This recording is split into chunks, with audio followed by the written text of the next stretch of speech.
शरीरावरती जे काही चिन्ह आहे त्याला आपण विश्वरूप दर्शन असं म्हणतो. गुरुजी ते आपल्याला सर्व चिन्ह सांगत आहे. आपण सर्वांनी इकडे लक्ष द्या.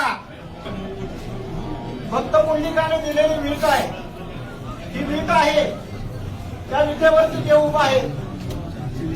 मुक्तकेशी नावाची दासी होती, त्या रूपाने नाजूक होत्या, त्यांना नाजूक असलेलाचा गर्व होता. ज्यावेळेस या ठिकाणी देवाच्या दर्शनाला आले त्यावेळेस त्यांच्या मनामध्ये असा भाव निर्माण झाला की मी देवाच्या पायावरती डोकं कसं टेकवा. त्यांनी देवाच्या पायावरती दर्शन न घेता करंगळी शेजारचं बोट या ठिकाणी लावलेलं आहे. डाव्या पायाला या ठिकाणी बोट उठलेलं आहे आणि त्यांचा गर्भधारण झालेला आहे.